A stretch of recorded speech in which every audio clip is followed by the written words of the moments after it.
Now, let's find out about the reaction to and the wash-up from that big stimulus package announced today by the Prime Minister and the Treasurer. I'm joined in Canberra by Peter Strong, who heads up the Council of Small Business in Australia. Thanks for joining us, Peter.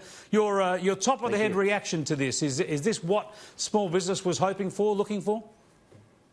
Yeah, no, it was quite a surprising package. We got more than we were hoping for when you look at the changes to the instant tax write-off, going up from 30,000 to 150,000 and being extended to businesses that turn over up to 500 million. That's quite a change.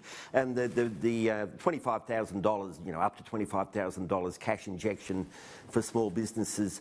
The clever bit about that is we don't have to apply for it. It's going to be done through the tax system and through the tax office. So it's very clever. It's a very clever measure that's coming out for small business, and they'll just get the money. They won't have to even ask for it. Let's come back to some of those issues. I want to start off with the cash splash to families, pensioners, people on Newstart. Do you expect that a lot of this money will wash through the economy, or because we're in such uncertain times, are you worried that people will pocket that money, either use it to pay off their power bills or the like, or actually just hang on to it in case they need it in coming months?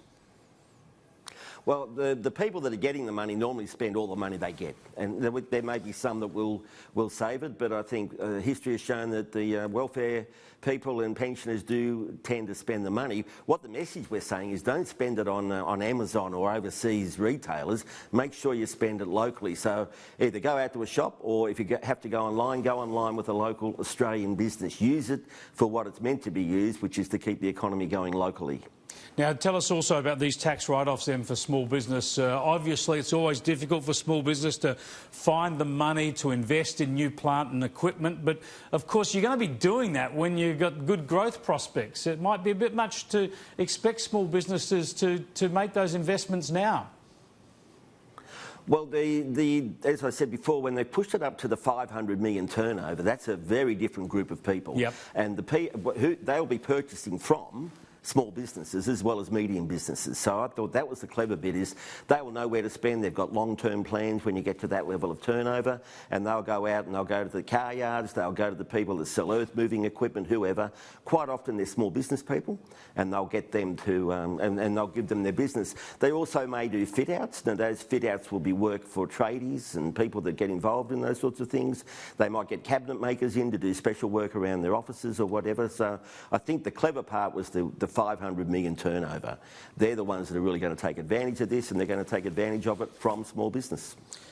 You sound very bullish. So you think that, I just think we've not seen anything like this before. People are starting to stay home, people are not travelling, people are bunkering down, if you like, and it could get a lot worse in Australia over the next couple of months. But you're sounding as if that, I suppose the upside of that is anyone in business, anyone in the community knows that this is likely to be temporary. So I suppose it's a good time, if you've got that tax advantage and that extra cash coming in, a good time to gear up, hopefully, to unleash in the spring. Well, exactly, and what you said is true. Is we've been doing scenario planning with our members and others, and it's really interesting. We're saying, what happens if they close down public transport? What happens if in a certain region there are a lot of people off work because they're not well? What does that mean for small business? And we've done our scenario planning, and people walk out, they're not happy, but they're saying, okay, now I've planned, I know what we need to do about it, and as you said, we will come out of this. We may come out of it in 3 months, it might even be 4, but we will come out of it. We've got a very strong economy now. We will have a strong economy then if we do everything as best we can, which I think we will. I am bullish, and I expect that we will come out of this. There will be pain, but there will definitely be pain over the next few months. Peter, thanks for joining us.